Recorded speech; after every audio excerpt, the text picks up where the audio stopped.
नमस्कार, स्वागत है आप सभी का। मैं हूं कृतिका और देश का सबसे भरोसेमंद चैनल डीडी न्यूज पर लेकर हाजिर हूं आपका अपना पसंदीदा शो खबरों का सरपंच न्यूज पर।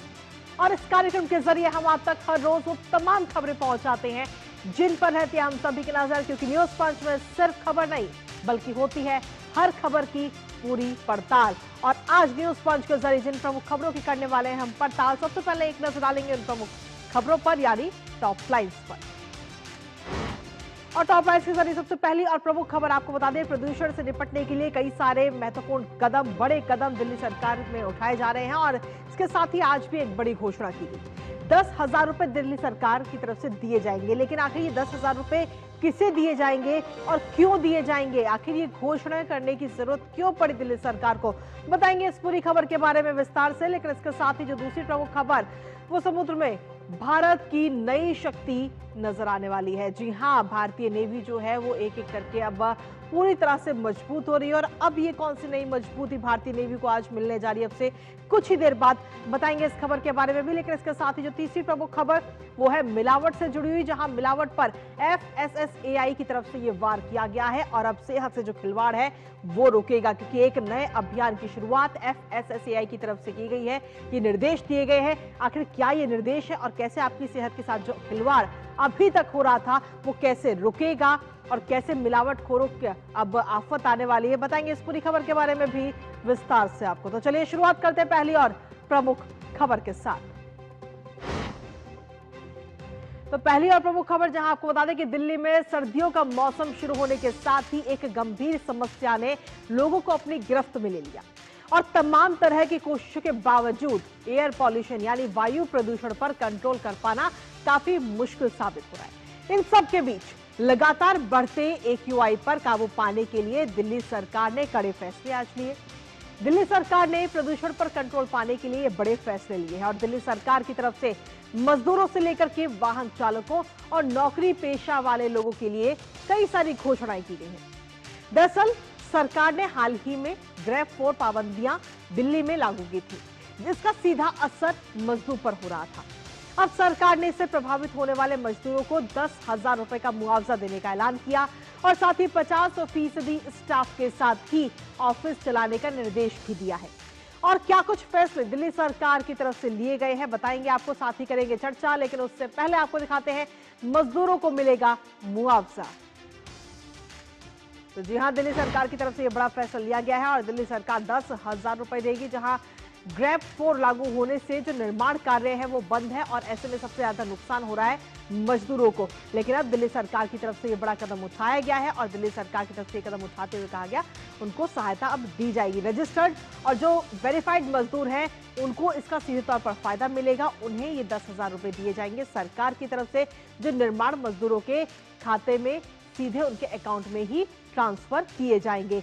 कंस्ट्रक्शन साइट की अगर हम बात करें तो वहां पर जो लोग काम करते हैं, जो अभी फिलहाल ग्रेड 4 की पाबंदी के जरिए अभी बंद हैं, वहां पर जो मजदूर काम करते हैं उनके लिए सीधे तौर पर यह फैसला है। मंत्री कपिल मिश्रा की तरफ से इसकी घोषणा की गई थी और साथ ही आपको बता दें कि ऑनलाइन रजिस्ट्रेशन की जो प्रक्रिया है वो भी इस समय अब शुरू हो चुकी। तो ग्रेड 4 की पाबंदियां दिल्ली के अंदर लागू होने के बाद में सबसे ज्यादा नुकसान हो रहा था उन मजदूरों को जो निर्माण कार्य में लगे हुए थे, अपना रोजगार भी कर रहे थे और साथ ही अपने परिवार का पालन पोषण कर रहे थे। लेकिन ग्रेड 4 की पाबंदियां जब लगाई गई, निर्माण कार्य जब बंद हो गए दिल्ली के अंदर, तो इनको काफी नुकसान हुआ और उसको ध्यान में रखते हुए दिल्ली सरकार की तरफ से ये बड़ा फैसला लिया गया है। और अब उन सभी रजिस्टर्ड और वेरीफाइड मजदूरों को 10,000 रुपए सीधा उनके खाते में ट्रांसफर किए जाएंगे। लेकिन इसके साथ ही एक और महत्वपूर्ण कदम उठाया गया वर्क फ्रॉम होम का, जो अनिवार्य कर दिया गया है, चाहे सरकारी हो या फिर प्राइवेट दफ्तर हो, सभी ऑफिस में 50% वर्क फ्रॉम होम अनिवार्य कर दिया गया है। प्रदूषण को देखते हुए दिल्ली सरकार की तरफ से यह बड़ा और जरूरी फैसला लिया गया।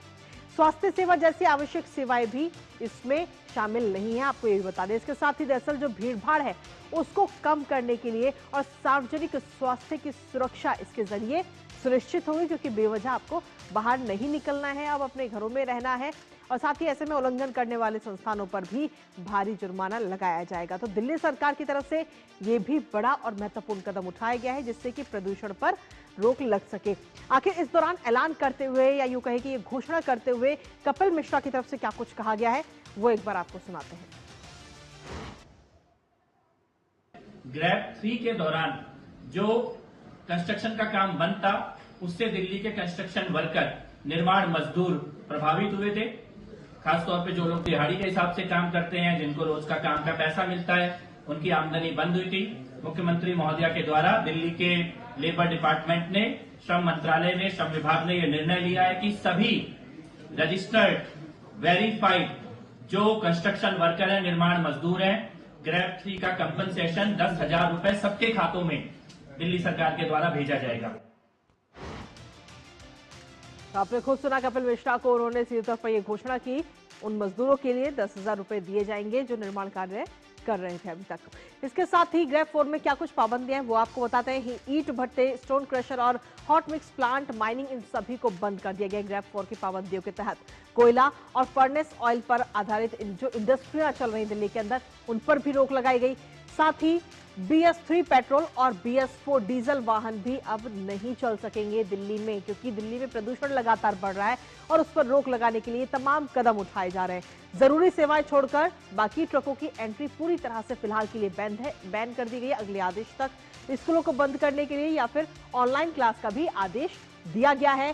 साथ ही जो पॉल्यूशन का सर्टिफिकेट है, उस सर्टिफिकेट के बिना कोई भी पेट्रोल हो या डीजल वाहन हो, वो दिल्ली में एंट्री नहीं करेगा और ना ही उनको पेट्रोल और डीजल मिलेगा। जरूरी प्रोजेक्ट छोड़ करके सभी कंस्ट्रक्शन दिल्ली के अंदर पूरी तरह से बंद कर दिए गए हैं। तो ग्रैप 4 की तमाम वो पाबंदियां जो पिछले कई दिनों से लागू हैं, लेकिन इसके साथ ही आज जो बड़े फैसले लिए गए कि पहला फैसला, चाहे सरकारी ऑफिस हो या फिर प्राइवेट ऑफिस हो, सभी में 50% स्टाफ के साथ काम होगा, ये अनिवार्य किया गया। और इसके साथ ही जो मजदूर, जो वेरीफाइड मजदूर हैं, जो रजिस्टर्ड मजदूर हैं, उनके खाते में 10,000 रुपए दिल्ली सरकार की तरफ से दिए जाएंगे, जिससे कि उनके और उनके परिवार का पालन पोषण हो सके। हमारे साथ हमारे सहयोगी दिवांशु इस वक्त जुड़ रहे हैं, सीधा उनका रुख करेंगे ताजा अपडेट के लिए। दिवांशु, सीधे तौर पर देखिए तो ग्रैप 4 की पाबंदियां लागू करने के बाद में काफी ज्यादा नुकसान भी कहीं ना कहीं मजदूरों को हो रहा था, क्योंकि उनके पास में दूसरा और कोई उपाय नहीं था अपने परिवार का पालन पोषण करने के लिए। और ऐसे में दिल्ली सरकार की तरफ से ये बड़ा कदम उठाया गया और वेरीफाइड रजिस्टर्ड मजदूरों के लिए 10,000 रुपए अब उनके खाते में दिए जाएंगे। दिवांशु। जी बिल्कुल, आपको बताना चाहूँगा कि जिस तरह से दिल्ली में जो प्रदूषण का स्तर है वो लगातार ख़राब होता जा रहा है और जो दिल्ली सरकार है वो समय समय पर ग्रेडेड एक्शन रिस्पांस प्लान जो है वो दिल्ली में लागू करती है। ग्रैप 1, ग्रैप 2, ग्रैप 3 और अब जो है दिल्ली में ग्रैप 4 लगा हुआ है। आपको बताना चाहूँगा कि इसी बीच दिल्ली सरकार ने 2 बड़े फैसले किए हैं। पहला फैसला जो किया है वो कहीं ना कहीं मजदूरों को राहत की सांस देने वाला है, क्योंकि जो मजदूर हैं वो काफी परेशान थे, क्योंकि ग्रेडेड एक्शन रिस्पांस प्लान यानी कि जब ग्रैप 3 लगता है तो दिल्ली में जितने कंस्ट्रक्शन वर्क हैं वो पूरी तरीके से बंद हो जाते हैं। ऐसे में जो हमारे दिहाड़ी मजदूर हैं, जो कि डेली कमाते हैं, डेली खाते हैं, उनको काफी दिक्कतों का सामना करना पड़ता है। ऐसे में जब ग्रैप 3 दिल्ली में लगा था और दिल्ली सरकार ने यह कहा कि करीब 16 दिन के आसपास का ये जो ग्रैप 3 लगा था, उन 16 दिन का जो मुआवजा राशि है वो अब मजदूरों को जो है वो दिया जाएगा। 10,000 रुपए हर व्यक्ति यानी कि हर मजदूर को ये दिए जाएंगे और अगर हम एवरेज लगाते हैं तो 625 रुपए पर डे के हिसाब से 16 दिन के दिए जाएंगे। तो ये 10,000 रुपए बहुत जल्द जो मजदूर रजिस्टर्ड हैं उनके खाते में आएंगे। इसी बीच ये क्लियर करना जरूरी है कि जो मजदूरों के पास दिल्ली सरकार का कार्ड बना हुआ है, जो कि रजिस्टर्ड मजदूर हैं, जो कि कंस्ट्रक्शन का काम करते हैं, उन्हीं के खाते में ये 10,000 रुपए पहुंचेंगे। इसके अलावा जो मंत्री कपिल मिश्रा हैं, उन्होंने ये भी साफ किया है कि अभी ये पहली किस्त 10,000 रुपए की तो हम देने ही वाले हैं, लेकिन अब उसके बाद जब ये भी हिसाब लगाया जाएगा कि कितने दिन का ग्रैप 4 जो है वो दिल्ली में लगा है, और उसकी दूसरी किस्त भी हम उम्मीद करते हैं कि आने वाले समय में दिल्ली सरकार मजदूरों को देगी। तो यानी कि 16 दिन से जो लोग काफी परेशान थे, जो दिहाड़ी मजदूर हैं, जो कि डेली कमाते हैं, डेली कमाते हैं। ठीक है दिवांशु, आपके पास वापस आएंगे। इसी बीच प्रधानमंत्री नरेंद्र मोदी इथियोपिया का दौरा करने के बाद वहां से अब रवाना हो चुके हैं अपने अगले पड़ाव के लिए, और इस दौरान कुछ खास तस्वीरें वहां से सामने आई हैं, वो अपने दर्शकों को दिखाते हैं।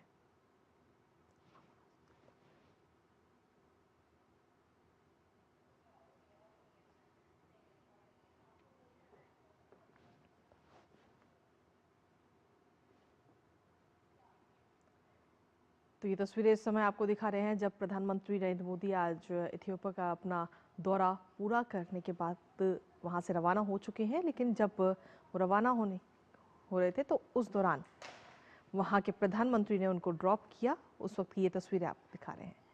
आज प्रधानमंत्री नरेंद्र मोदी ने वहां की जो संसद है उसको भी संबोधित किया, जब तालियों की आवाज से पूरा संसद वहां पर गूंज उठा था और वहां की बेहद खूबसूरत तस्वीरें कई सारी सामने आई। और अब ये तस्वीरें सामने आई हैं। प्रधानमंत्री नरेंद्र मोदी इथियोपिया का दौरा करने के बाद में अब वहां से रवाना हो चुके हैं।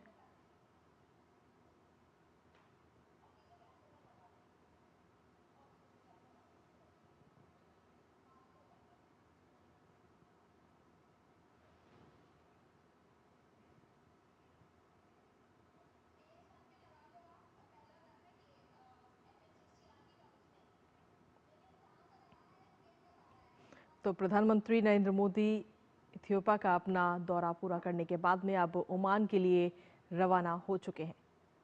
इथियोपिया के प्रधानमंत्री एयरपोर्ट पर प्रधानमंत्री को विदा करते हुए भी नजर आए। उस दौरान की तस्वीरें भी हमने आपको दिखाई और ये तस्वीरें भी आपको दिखा रहे हैं। जब इथियोपिया के पीएम प्रधानमंत्री नरेंद्र मोदी को विदा करने के लिए एयरपोर्ट तक आए और अब प्रधानमंत्री नरेंद्र मोदी अपना ये दौरा पूरा करने के बाद में ओमान के लिए रवाना हो चुके हैं।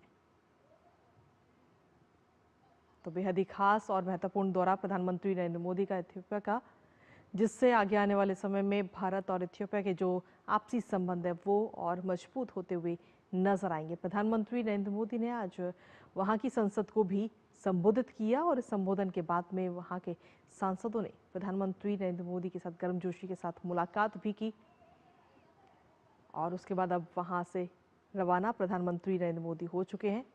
अब उनका अगला पड़ाव ओमान।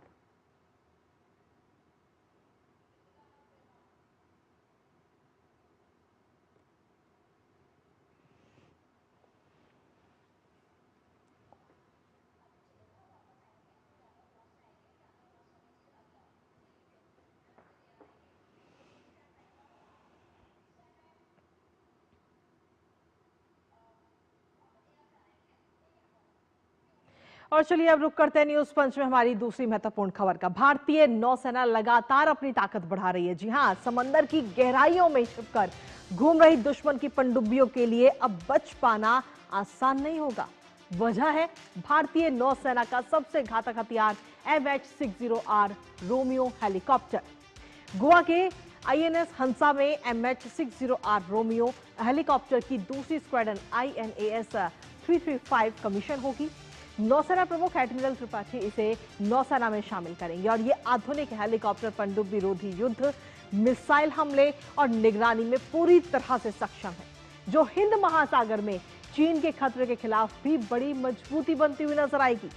नौसेना के अधिकारियों का कहना है कि ये हेलीकॉप्टर दुश्मन की पनडुब्बियों को दूर से ही ट्रैक कर सकते हैं और हमला कर सकते हैं, जिससे समुद्र में भारतीय जहाजों की सुरक्षा और कई गुना बढ़ जाएगी।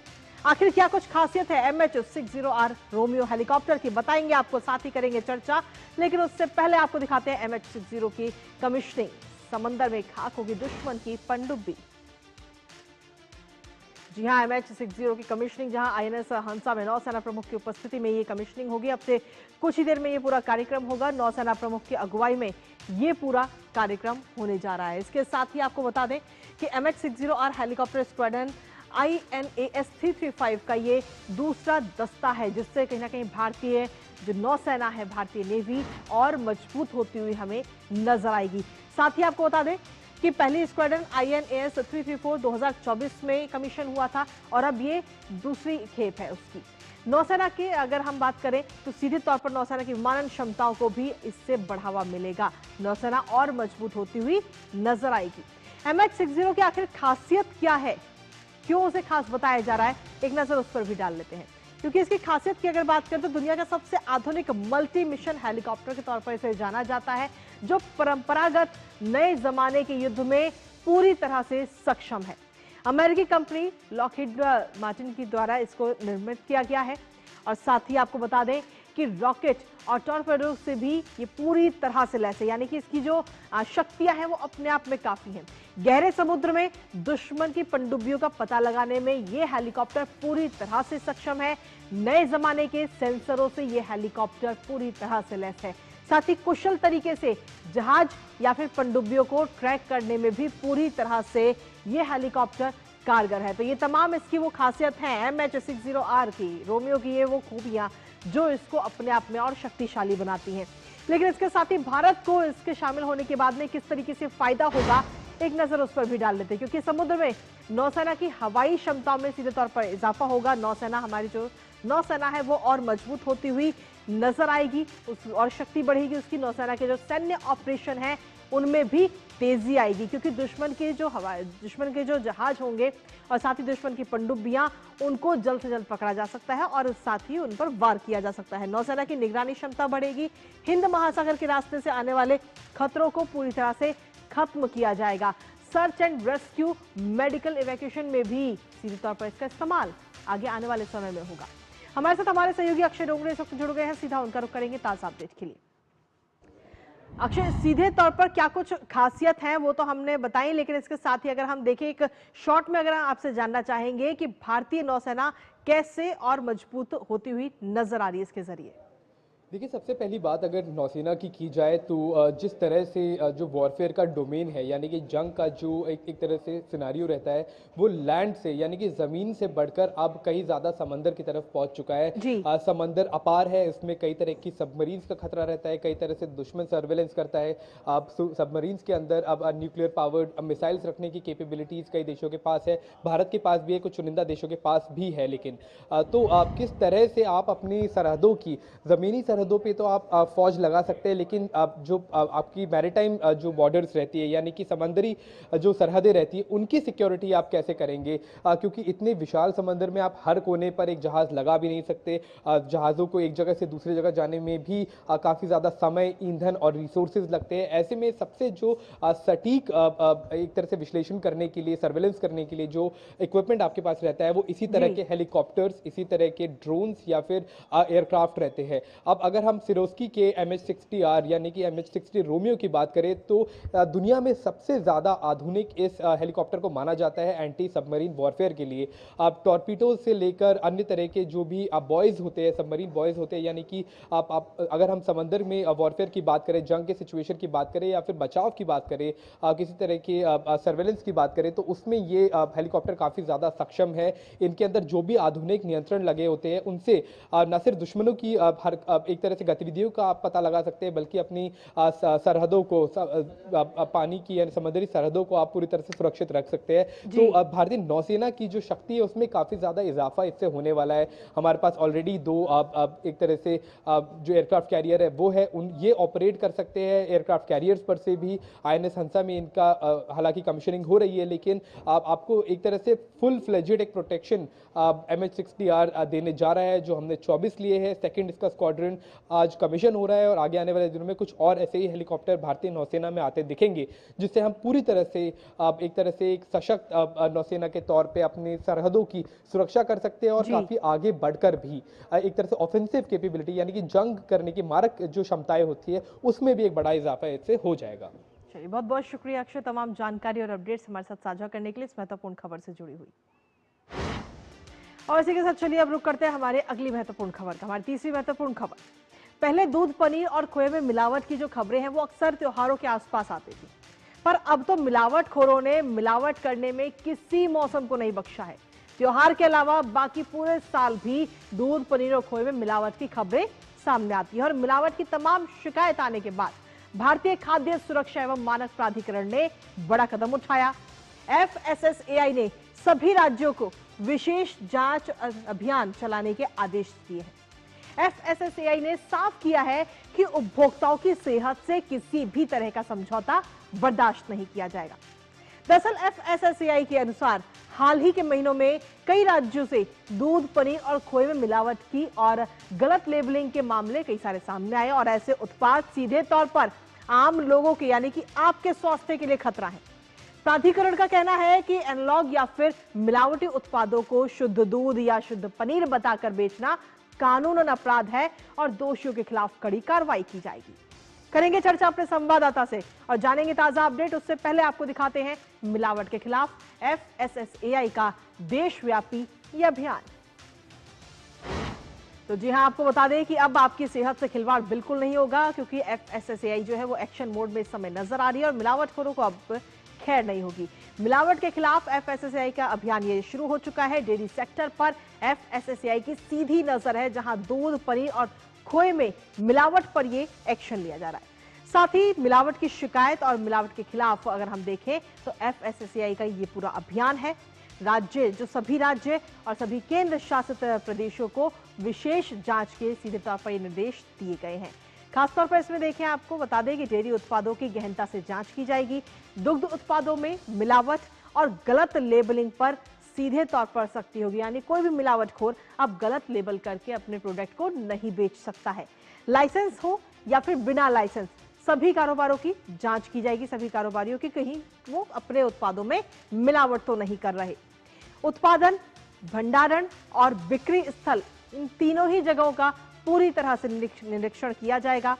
और साथ ही FSSAI की तरफ से उनका कहना है कि एनालॉग उत्पादों को असली बताना कानूनन अपराध है। आप उनको असली नहीं बता सकते अगर वो असली नहीं है तो। इसके साथ ही FSSAI ने कहा कि उपभोक्ताओं की सेहत से समझौता बिल्कुल भी बर्दाश्त नहीं होगा। मानक विफल अगर होते हैं तो ट्रेसेबिलिटी जांच भी अनिवार्य इसमें करी गई है। FOS-COS पोर्टल पर निरीक्षण के जो आंकड़े हैं वो पूरे दर्ज किए जाएंगे, यानी कि आप भी उन्हें देख सकते हैं। और मिलावटी उत्पादों की जब्ती होगी। नष्ट करने के सीधे तौर पर निर्देश इस समय खाद्य विभाग की तरफ से दिए गए हैं। जो लाइसेंस है वो भी निलंबित कर दिया जाएगा और अवैध इकाइयों को बंद करने के भी निर्देश दिए गए हैं। लेकिन आखिर ये जो कदम उठाया गया, या यूं कहें कि ये जो अभियान है वो आखिर क्यों जरूरी था, वो आपको बताते हैं। खासतौर पर अगर हम देखें तो उपभोक्ता की सेफ्टी के लिए ये सबसे ज्यादा जरूरी था, ये जो बड़ा कदम उठाया गया। उपभोक्ता का जो विश्वास है, जो लगातार खत्म हो रहा था, ये कदम कहीं ना कहीं उस विश्वास को वापस कर पाएगा और मजबूत बनाएगा। खाद्य मिलावट जो हो रही है उस पर भी आगे आने वाले समय में लगाम लगेगी। साथ ही उपभोक्ता को शुद्ध और डेयरी प्रोडक्ट मिल सके, ये इस बात की गारंटी आगे आने वाले समय में देंगे। और जो मिलावट कर रहे हैं लोग, जो मिलावटखोर हैं, उनके खिलाफ भी ये एक्शन लिया जा रहा है। तो अब मिलावटखोरों की खैर नहीं है, क्योंकि अब वो मिलावटी सामान नहीं बेच सकते। FSSAI की जो टीम है वो कभी भी आपके पास पहुंच सकती है आपके प्रोडक्ट की जांच करने के लिए। हमारे साथ हमारे सहयोगी मुकेश इस वक्त जुड़ गए हैं, सीधा उनका रुख करते हैं। मुकेश, सीधे तौर पर देखें तो अभी तक खबरें सिर्फ 30 त्योहारों पर आती थी, चाहे हम कहें होली, दिवाली, जन्माष्टमी या इस तरीके के जो त्योहार थे, तभी हम सुनते थे कि मिलावट हो रही है, या नकली खोया पकड़ा गया, नकली पनीर पकड़ा गया, नकली दूध पकड़ा गया। लेकिन अब तो ये पूरा 12 महीने का काम हो चुका है। मिलावटखोर बाज नहीं आ रहे हैं मिलावट से। बिल्कुल, जिस तरह से मिलावटखोरों ने अपने इस व्यापार को एक बड़ा जरिया बना लिया, और देखिए लगातार इनकी खबरें, शिकायतें मिल रही थी, तो FSSAI ने एक बड़ा ही ये निर्णय लिया और इसको तमाम देशों में, देश के तमाम राज्यों में और यूनियन टेरिटरीज में भी इसको एप्लीकेबल करने के लिए बोला है। और उन्होंने बोला लगातार वो कंडक्ट करेंगे, रेड करेंगे, जो भी इनके साथ एजेंसियां हैं जिनका रजिस्ट्रेशन नहीं है वो चेक्स करेंगे और उनसे उनके फैक्ट्स जानेंगे। और उनको बोला है कि इनकी जो आधिकारिक वेबसाइट है FOSCOS में, उस पर अपलोड करेंगे, ताकि FSSAI का जो हेडक्वार्टर है उस पर निगरानी करे। जो डिटेल उसमें अपलोड की जाएगी उनकी जांच की जाएगी, किसी तरह से उसको बख्शा ना जाए। अगर कोई भी ऐसी कंपनी मिलती है तो उस पर जो कानूनी प्रावधान है उसके तहत मुकदमा भी दर्ज होगा और उन पर जुर्माना भी लगाया जाएगा। साथ ही साथ आप देखिए, डेयरी प्रोडक्ट्स को लेकर के, चाहे पनीर है, दूध से बनने वाले तमाम उत्पादन को लेकर के शिकायतें आती थी। होली, दिवाली या दशहरे पर हम आमतौर पर देखते थे कि ये एजेंसियां शिद्दत से एक्टिव हो जाती थी। लेकिन अब जो ये देश की आम जनता को जहर खिलाने का काम करे, कहीं ना कहीं जो ऐसे लोग हैं उन पर नकेल कसने की जो ये मुहिम है तेज कर दी गई है। और जो भी लोग इस उत्पाद का इस्तेमाल करते थे उनको सही चीज मिले, उपभोक्ता तक वो चीज जो है वो बिना मिलावट के जाए, ऐसा जो है FSSAI का ये पूरा का पूरा निर्देश है कि वो उस तरह से जमीनी स्तर पर इस पर काम करे। और तमाम उनके जो अधिकारी हैं उनको खुद बोला गया, नोडल ऑफिसर्स को बोला गया है, आप जाकर के अपनी टीम के साथ तमाम जगहों पर रेड करेंगे, कंडक्ट करेंगे और साथ ही साथ जो भी उसके पीछे के लोग हैं उनका पर्दाफाश करेंगे। चलिए, बहुत बहुत शुक्रिया तमाम जानकारी और अपडेट्स हमारे साथ साझा करने के लिए मुकेश, इस महत्वपूर्ण खबर से जुड़ी हुई। तो सीधे तौर पर अब मिलावटखोरों के खिलाफ ये बड़ा एक्शन लिया जा रहा है और अब जांच की जाएगी जहां पर जो डेयरी उत्पाद है वो बिक रहे हैं, कहां पर वो बन रहे हैं, कहां पर उनको इकट्ठा किया जा रहा है, उन सभी जगहों की जांच होगी और मिलावटखोरों को पकड़ा जाएगा, जिससे कि वो उपभोक्ताओं के सेहत के साथ किसी प्रकार का कोई खिलवाड़ ना हो पाए। और इसी के साथ फिलहाल न्यूज पंच में मुझे हमारी पूरी टीम को दीजिए अनुमति।